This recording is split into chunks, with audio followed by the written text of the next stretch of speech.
بسم اللہ الرحمن الرحیم حامدا و مصلیا ان اللہ و ملائکتہ یصلون علی النبی یا ایہا الذین آمنوا صلوا علیہ وسلموا تسلیما الصلاۃ والسلام علیک یا سیدی یا رسول اللہ وعلی آلک و اصحابک یا سیدی یا محمود رب العالمین۔ معزز ناظرین و سامعین، آج کے درس قرآن کے اندر سورہ البقرہ کی آیت نمبر 25 سے ہم آغاز کریں گے۔ اللہ تعالیٰ نے قرآن مقدس کے اندر جب ان لوگوں کے عذاب کو ذکر کر دیا کہ جو لوگ قرآن مقدس کے لحاظ سے عجیب و غریب قسم کے شکوک و شبہات کا شکار تھے اور وہ کہتے تھے کہ معاذ اللہ قرآن اللہ کا نازل کردہ نہیں ہے، تو رب تعالیٰ نے انہیں فرمایا اگر قرآن منزل من اللہ نہیں ہے تو تم قرآن جیسی ایک صورت لا کے دکھاؤ، رب کے علاوہ اپنے سارے حمایتی مددگار جمع کر لو، قرآن جیسی صورت لا کے دکھاؤ۔ لیکن فرمایا تم جمع کر بھی لو، اگر ساری قوتوں کو پھر بھی قرآن جیسی ایک صورت نہ لا سکو گے، ڈرو اس آگ سے جس کا ایندھن آدمی اور پتھر بھی ہیں۔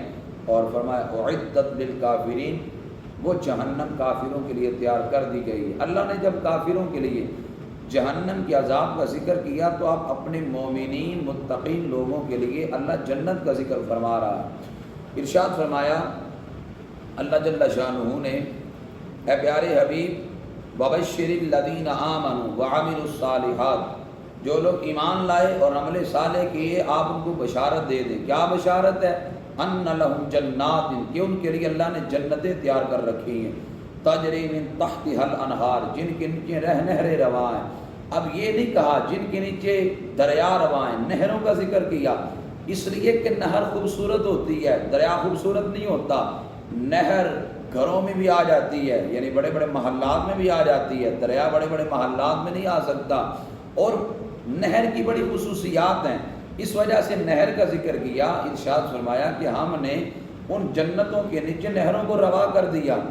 اور ارشاد میں کلما رزقوا، جب بھی ان کو رزق دیا جائے گا، منہا، اس جنت سے، من ثمرۃ، کسی بھی پھل کا، رزقاً، بطور طعام کھانے کے لیے، جب بھی جنتیوں کو کھانے کے لیے جنت میں کو پھل دیا جائے گا، قالوا، وہ کہیں گے ھذا الذی، یہ پھل تو وہی ہے، رزقنا من قبل، جو ہمیں پہلے دیا گیا تھا، واتوا بہ متشابہا، پھل صورت میں ملتا جلتا دیا جائے گا۔ جنتیوں کو جب جنت میں پھل دیا جائے گا تو دنیاوی پھل سے اس کی شکل و صورت تو ملے گی لیکن ذائقہ نہیں ملے گا۔ علماء فرماتے ہیں کہ ایک پھل میں 70 ذائقے بندے کو ملیں گے، ہر ذائقہ دوسرے سے مختلف ہوگا۔ اور اللہ فرماتا ہے وَلَهُمْ فِيهَا أَزْوَاجٌ مُطَهَّرَةٌ، جنتیوں کے لیے جنت کے اندر ستھری بیویاں ہیں، وَهُمْ فِيهَا خَالِدُونَ، اور اس میں ہمیشہ رہیں گی۔ رسول پاک صلی اللہ علیہ وسلم نے ارشاد فرمایا جو ادنا جنتی ہے اللہ تعالیٰ اس کو جنت کے اندر 70,000 خادم اور 72 حوریں عطا فرمائے گا۔ تو کس قدر جنتیوں کے لیے اللہ تعالیٰ کے ہاں انعامات ہیں، کس قدر ان کے لیے نوازشیں ہیں۔ رسول پاک صلی اللہ علیہ وسلم نے اپنی احادیث کے اندر جنتیوں کے لیے جو انعامات ہیں ان کا ذکر کیا، لیکن ان انعامات کا ذکر کرنے سے پہلے میں اس بات کا ذکر ضروری سمجھتا ہوں کہ جنت کو جنت کیوں کہتے ہیں۔ جنت کو جنت اس لیے کہتے ہیں کہ جنت کے اندر زیادہ تر درخت ہیں اور درختوں نے جنت کی زمین کو ڈھانپا ہوا ہے، اس وجہ سے جنت کو جنت کہتے ہیں، یعنی ڈھانپنا۔ جنت کے درختوں نے جنت کی زمین کو ڈھانپا، اس وجہ سے اس کو جنت کہتے ہیں۔ دوسری وجہ یہ ہے جنت کا مطلب ہے آنکھوں سے اوجھل ہونا، چونکہ جنت ہماری آنکھوں سے اوجھل ہے، جن کو بھی جن اس وجہ سے کہتے ہیں کہ وہ ہماری آنکھوں سے اوجھل ہے، اور اسی طرح جنت بھی ہماری آنکھوں سے اوجھل ہے، اس وجہ سے اس کو جنت کہتے ہیں۔ بخاری مسلم کے اندر متفق ہے، حدیث پاک ہے، حدیث کے راوی ہیں حضرت ابو ہریرہ رضی اللہ تعالیٰ عنہ، وہ کہتے ہیں کہ رسول پاک صلی اللہ علیہ وسلم نے ارشاد فرمایا، حضور فرماتے ہیں میرا رب کہتا ہے کہ اعددت لعبادی الصالحین ما لا عین رأت ولا اذن سمعت ولا خطر علی قلب بشر۔ نبی علیہ السلام فرماتے رب کہتا ہے کہ میں نے اپنے نیک بندوں کے لیے جنت میں وہ نعمتیں تیار کر رکھی ہیں جو نہ کسی آنکھ نے دیکھی ہیں نہ کسی کان نے سنی ہیں۔ اللہ اکبر۔ اور تیسرا لفظ اس سے بھی خوبصورت ہے، فرمایا نہ تو کسی آنکھ نے دیکھی ہیں نہ کسی کان نے سنی ہیں، اور فرمایا وَلَا خَطَرَ عَلَىٰ قَلْبِ بَشَرٍ، اور ایسی جنت میں عظیم نعمتیں ہیں کہ کسی بندہ مومن کے دل میں ان عظیم نعمتوں کا خیال بھی نہیں گزرا۔ یہی ہے نا کسی چیز کی عظمت کو بیان کرنے کے لیے، ہم نے جب زیادہ عظمت کو بیان کرنا ہے تو ہم کہتے ہیں ایسی عظیم چیز ہے تم سوچ بھی نہیں سکتے، تمہارے دل میں خیال بھی نہیں آ سکتا۔ یہ تو بندہ کہتا ہے نا خیال نہیں آ سکتا، یہاں تو عرشوں کا مالک کہہ رہا ہے کہ میں نے بندو تمہارے لیے جنت میں وہ عظیم نعمتیں تیار کر رکھی ہیں کہ تمہارے دل میں ان عظیم نعمتوں کا خیال تک بھی نہیں گزرا۔ تو آپ سوچیں ذرا، ہمارے رب نے ہمارے لیے کتنی عظیم نعمتیں جنت میں تیار کر رکھی ہیں جو نہ کسی آنکھ نے دیکھی، نہ کسی کان نے سنی، نہ کسی قلب مومن میں ان کا خیال بھی گزرا۔ اور پھر دوسرے مقام پہ ذکر کیا گیا کہ جنت کے اندر جو حوریں مومنین کو دی جائیں گی ان کا حسن کتنا ہوگا۔ یہ حدیث پاک کی صحیح بخاری شریف کی ہے، حضرت انس بن مالک رضی اللہ تعالیٰ عنہ سے حدیث پاک کے راوی ہیں، رسول رحمت صلی اللہ علیہ وسلم نے ارشاد فرمایا وَلَوْ أَنَّ امْرَأَةً مِّن نِّسَاءِ أَهْلِ الْجَنَّةِ اطلعت الى الارض لاضاعت ما بینہما۔ نبی علیہ السلام فرماتے ہیں اگر کوئی حور زمین میں جانگ دے تو اس حور کے حسن کی وجہ سے مشرق و مغرب سارے روشن ہو جائے، اس قدر اللہ تعالیٰ نے حوروں کو عظیم حسن عطا کیا ہے۔ اور پھر جنت کے اندر جو درخت ہیں اگر ان کی صورتحال پوچھیں، یہ بھی بخاری مسلم کی متفق علیہ حدیث ہے، حضرت ابو ہریرہ رضی اللہ تعالیٰ عنہ اس حدیث پاک کے راوی ہیں، رسول رحمت صلی اللہ علیہ وسلم نے ارشاد فرمایا ان فی الجنت شجرۃ، ارشاد فرمایا جنت میں ایک درخت ہے، یسیر الراکب فی ظلها، اگر سوار اس درخت کے سائے میں سفر کرے 100 عام 100 سال بھی لا یقطعها، 100 سال کا عرصہ تو ختم ہو جائے گا لیکن درخت کا سایہ ختم نہیں ہوگا۔ گویا جنت کے اندر ایک ایک درخت کا اتنا عظیم سایہ ہے، لیکن یہ بات بھی یاد رکھے جنت کے اندر سورج نہیں ہوگا، جنت کے اندر چاند نہیں ہوگا۔ اللہ تعالیٰ قیامت کے دن سورج اور چاند کو لپیٹ کر جہنم میں بھیجے گا، عذاب کے لیے نہیں، ان لوگوں کی امیدوں پہ پانی پھیرنے کے لیے کہ جو لوگ سورج کی پوجا کرتے تھے، جو لوگ چاند کی عبادت کرتے تھے، تو رب تعالیٰ ان کی امیدوں پہ پانی پھیرنے کے لیے سورج اور چاند کو جہنم کے اندر لپیٹ کے بھیجے گا۔ جنت کے اندر روشنی تو ہوگی لیکن سورج اور چاند کی روشنی نہیں ہوگی، خاص قسم کے عرش الہی کے نیچے سے روشنی نکلے گی جو جنت کے اندر ہوگی۔ اب اس وجہ سے یہاں جو درخت کی کا سایہ ہے یہ وہ سایہ نہیں جو سورج کی روشنی میں بنے گا، یہ ویسے جنت کے سائے کا ذکر کیا گیا، یہ سورج کی روشنی میں نہیں بنے گا۔ اور پھر اگر جنت کے درجوں کا ذکر کریں، ترمذی کی روایت حضرت عبادہ بن صامت رضی اللہ تعالی عنہ سے مروی ہے، وہ کہتے ہیں کہ رسول پاک صلی اللہ علیہ وسلم نے ارشاد فرمایا فی الجنت 100 درجہ، جنت میں 100 درجے ہیں، ما بین کل درجتین کما بین السماء والارض، اور فرمایا جنت کے 2 درجوں کے درمیان اتنا ہی فاصلہ ہے جتنا زمین اور آسمان کے درمیان فاصلہ ہے۔ نبی علیہ السلام فرماتے ہیں والفردوس اعلیٰ، فرمایا جنت کے 100 درجے ہیں، سب سے اعلیٰ درجہ جنت الفردوس کا ہے۔ فرمایا تفجر انہار الجنت الاربعہ، فرمایا جس سے جنت کی 4 نہریں نکلتی ہیں، دودھ کی، شراب طہور کی اور پانی کی اور شہد کی، 4 نہریں جہاں سے نکلتی ہیں۔ اور نبی علیہ الصلوۃ والسلام فرماتے ہیں کہ اذا سألتم اللہ فاسألوہ الفردوس او کما قال، حضور فرماتے ہیں جب بھی رب سے سوال کرو جنت الفردوس کا سوال کرو۔ اب یہاں پہ تھوڑا سا غور کریں، حضور فرماتے ہیں رب سے جنت الفردوس مانگو، اور یہاں کے جاہل خطباء، یہاں کے جاہل قسم کے ناطقاں وہ کہتے ہیں نہیں نہیں ہمیں تو جنت چاہیے نہیں، ہم کیوں اللہ سے جنت مانگے، جنت مانگنا تو معاذ اللہ خود غرضی ہے۔ میرے آقا علیہ السلام فرما رہے ہیں رب سے جب بھی سوال کرو جنت الفردوس کا سوال کرو، وہ یہ کہتے ہیں نہیں ہمیں تو جنت چاہیے ہی نہیں، ہمیں جنت کی معاذ اللہ ضرورت کیا ہے۔ دنیا کے اندر جناب ابراہیم علیہ السلام سے بڑا رب پہ توکل کرنے والا کون ہوگا؟ حضرت ابراہیم خلیل اللہ دعا کر رہے ہیں اے اللہ مجھے نعمت والی جنت کا وارث بنا دے، وہ جنت کے وارث بننے کی دعا مانگ رہے ہیں۔ اور آج کا مسلمان وہ کہتا ہے مجھے جنت چاہیے ہی نہیں، بلکہ ایک حدیث پاک میں آتا ہے نبی علیہ السلام فرماتے جو بندہ دن کے اندر 7 بار جنت مانگتا ہے، ایک حدیث میں 3 بار کے لفظ ہیں، 7 بار جنت مانگتا ہے، جنت بول پڑتی ہے اللہ اسے جنت عطا فرما دے۔ اور جو بندہ دن میں 7 بار جہنم سے پناہ مانگتا ہے، جہنم بول پڑتی ہے اللہ اسے جہنم سے پناہ دے دے، تو پھر ہم کیوں نہ رب سے جنت مانگے؟ ہم تو جنت کا سوال کریں گے۔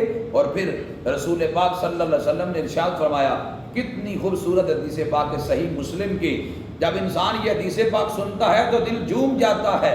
حضرت انس بن مالک رضی اللہ تعالی عنہ اس حدیث پاک کے راوی ہیں، تاجدار انبیاء صلی اللہ علیہ وسلم کا ارشاد گرامی ہے۔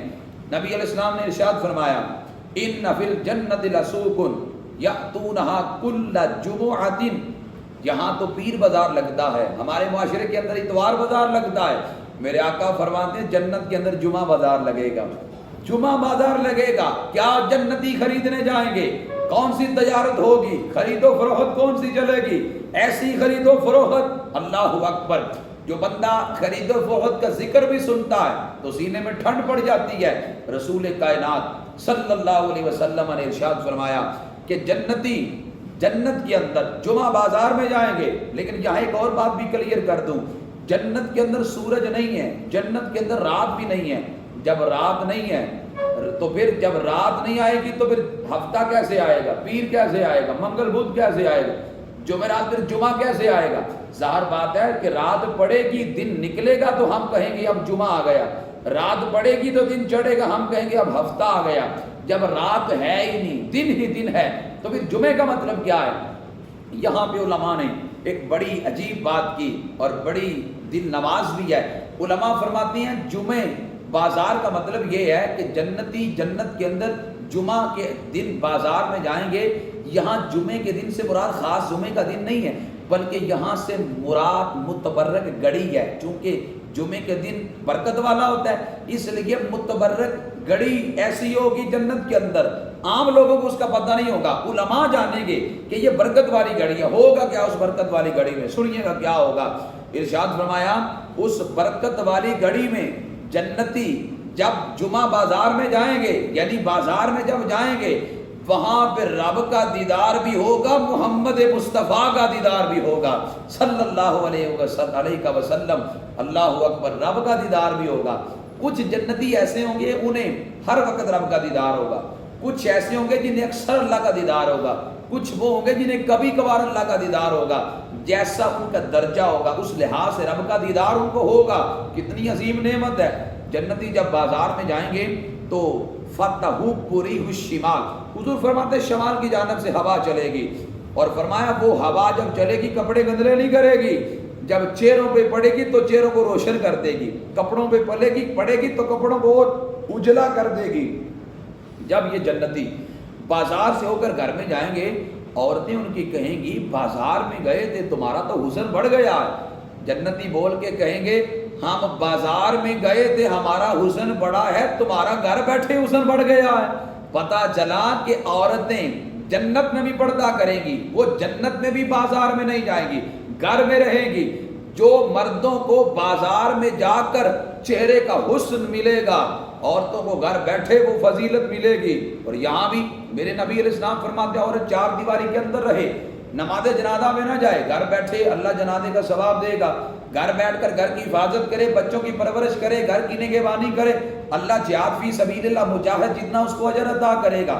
تو جنت کے اندر کتنی عظیم نعمتیں ہیں۔ اور اگر جنتی کے قد کی بات کی جائے کہ جنتی کا قد کتنا ہوگا، یہ بھی بخاری مسلم کی متفق علیہ حدیث ہے۔ حضرت ابو ہریرہ رضی اللہ تعالیٰ طویل حدیث کا ذکر کرتے ہیں، اس کے آخری لفظ یہ ہیں، ارشاد فرمایا کہ جنت کے اندر جنتی کا جو قد ہے 60 ذراع، فرمایا حضرت آدم علیہ السلام کے قد جتنا 70 گز ہوگا، تو جنتی کا جو قد ہے وہ 70 گز ہوگا۔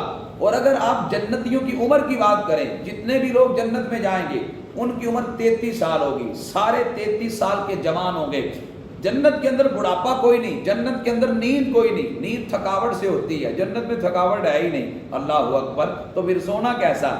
اب جنتی جب جنت کے اندر اللہ کی دی نعمتیں کھائیں گے، بندہ جب کھاتا ہے تو نکالتا بھی تو ہے، قضاء حاجت بھی تو اسے ہو جاتی ہے، تو جب کھائے گا تو نکالے گا کیسے؟ جنت میں کیا بنے گا؟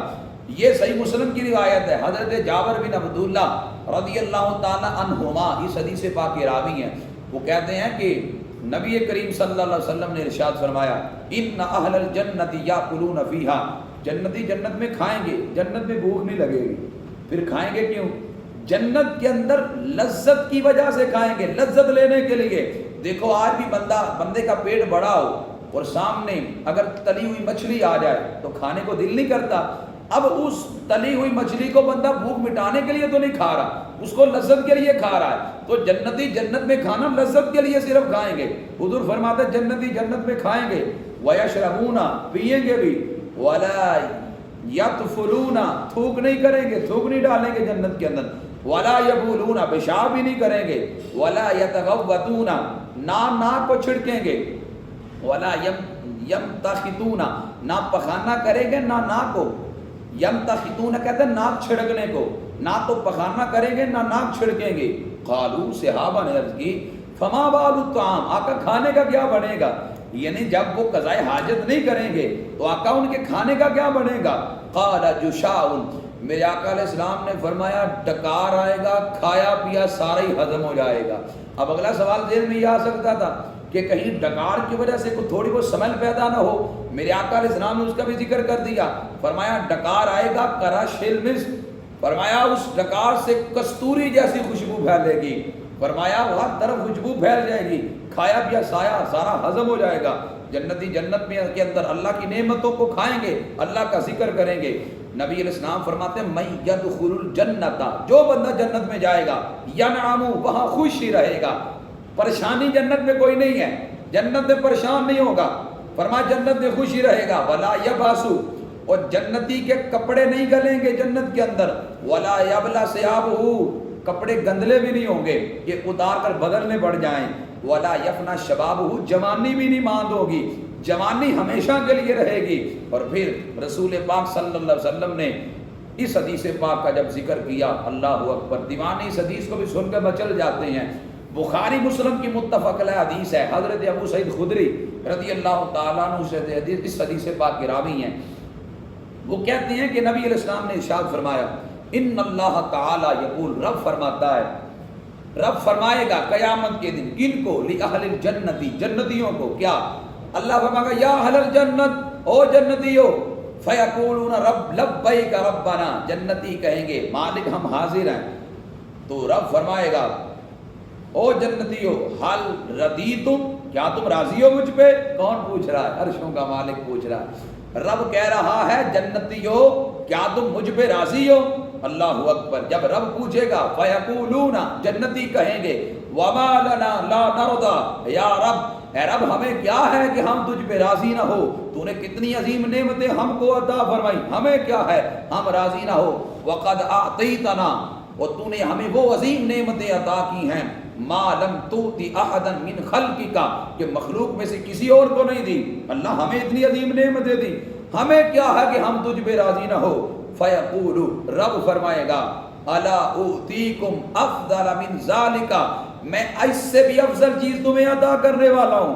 فیقول، جنتی کہیں گے یا رب وَأَيُّ شَيْءٍ أَفْضَلَ مِنْ ذَلِكَ، مولا اس سے افضل کون سی تیری نعمت ہوگی کہ جنت کے اندر ہر طرح کی نعمت، ہر طرح کا کھانا، ہر طرح کا پھل، ہر طرح کی نعمت ہے، اے اللہ اس سے بڑی تیری نعمت کیا ہوگی؟ فَيَقُولُ، رب فرمائے گا أُحِلُّ عَلَيْكُمْ رِضْوَانِي، میں اپنی رضا تم پہ حلال کروں گا، فَلَا أَسْخَطُ عَلَيْكُمْ بَعْدَهُ أَبَدًا، رب کہتا ہے اب کے بعد میں کبھی ناراض نہیں ہوں گا، ہمیشہ کی رضا تمہیں عطا فرماتا ہوں۔ یہ اللہ کی سب سے بڑی نعمت ہے، اسی کا ذکر رب نے کیا، وَرِضْوَانُ اللَّهِ مِنَ اللَّهِ أَكْبَرُ، وَرِضْوَانٌ مِنَ اللَّهِ أَكْبَرُ، اللہ کی رضا سب سے بڑی رضا ہے، اور یہ اللہ قیامت کے دن جنتیوں کو عطا فرمائے گا۔ جنت کی نعمتیں بڑی عظیم ہے، اس لیے جب جنت اتنی عظیم ہے ہم کیوں نہ رب سے جنت کا سوال کریں۔ ہاں عبادت ہم محض رضائے الہی کے لیے کرتے ہیں، لیکن جنت مانگنا بھی رب کا حکم ہے، ہم رب کے حکم کی تعمیل کے لیے جنت مانگتے ہیں، اس لیے جنت کی نعمتیں بڑی عظیم ہیں۔ دعا کرتا ہوں کہ اللہ تعالی ہم سب کو اعمال صالحہ کی توفیق عطا فرمائے، اور اللہ اپنے حبیب پاک صلی اللہ علیہ وسلم کے طفیل، اپنے فضل خاص کے طفیل، ہم سب کو اپنے فضل سے جنت میں داخلہ عطا فرمائے۔ وما علیہ الا البلاغ المبین۔